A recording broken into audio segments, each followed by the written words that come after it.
I hate safety committees that don't work. They're a waste of time. And I don't want to waste my time, and you don't want to waste your time. Today, we're going to talk about 5 reasons that safety committees fail and what you can do to make yours succeed. Let's jump in. All right, I'm going to get right to the root of the problem.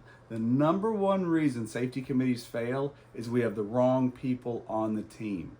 A safety committee is supposed to be made up of employees from different levels and different departments. It's meant to be spread out across different shifts.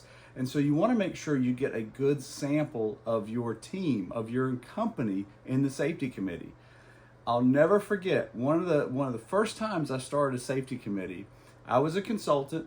The company had brought me in. They wanted to start a safety committee.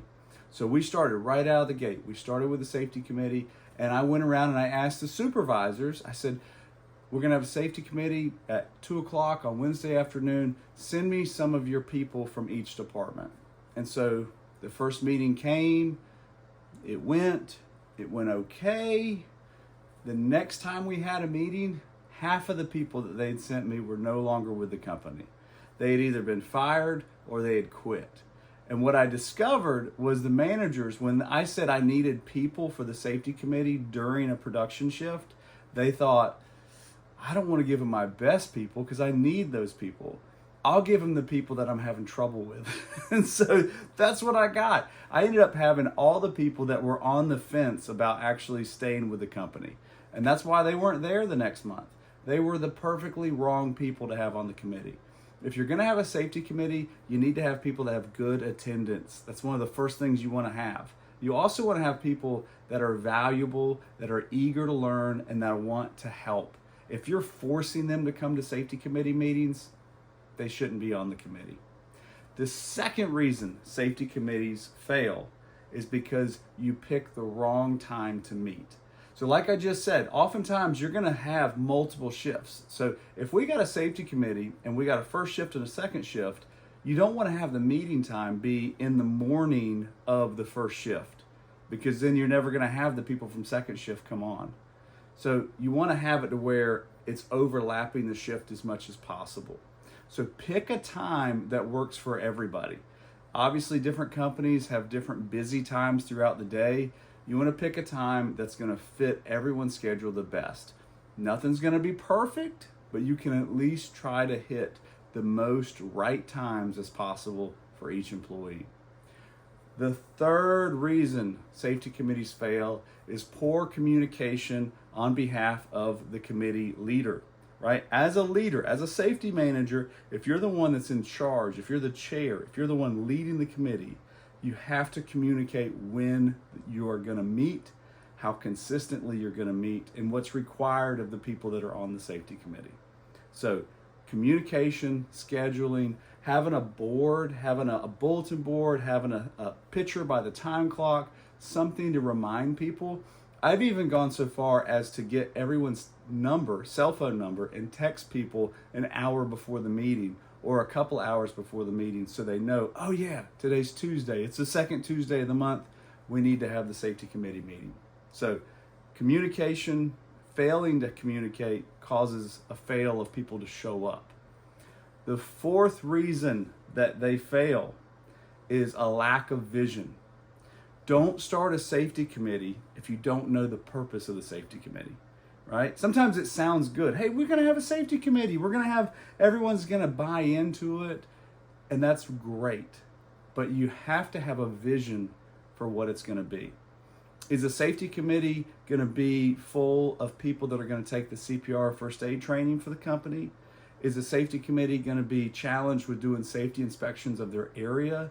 Are they going to have extra responsibilities? Are they going to have swag? Are they going to get shirts and hats and book bags and sweatshirts? What does it look like to have a successful safety committee at your company? The fifth reason safety committees fail is because there's no accountability in between the meetings. So let's just say, hypothetically, you have a safety committee meeting once a month, right? We do it on the second Tuesday of every month. Like clockwork, we have a good schedule. Well, that meeting, whether it's 30 minutes or an hour when you're meeting with the safety committee, it should not be full of you as the safety manager or the leader or the chairperson just talking the whole time.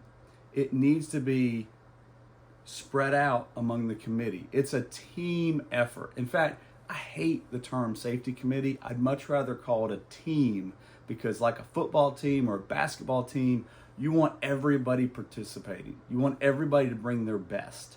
So if we have a vision and we have a good time and we have good communication and we got the right people on the team, then the last thing we need to do is make sure in between the meetings, in between the times when we get together, people have action steps that they're taking, that they are doing inspections, that they're challenged to talk with their other employees, that they're helping find problems in inspections before they turn into accidents. So making sure you have key action steps and then you're holding people accountable. If people say, yeah, I'm going to take the first aid training next Tuesday, they need to be in the first aid training. So we want to have a clear list of expectations so that people are doing what they agree to do, and that will hold the team together as a unit. Now, these are the 5 reasons safety committees fail. If you reverse that and you actually target how can we make these successful, you'll have a successful safety committee. And a safety committee is a great thing because it helps get buy-in from everybody, and everybody has a voice, and everybody feels important, and everybody feels heard. Now, with that being said, don't forget, I want you to remember what you do as a safety manager is incredibly important. Sometimes it's a thankless job, but I'm telling you, what you do today will prevent somebody from getting hurt. And that can be a life-altering injury.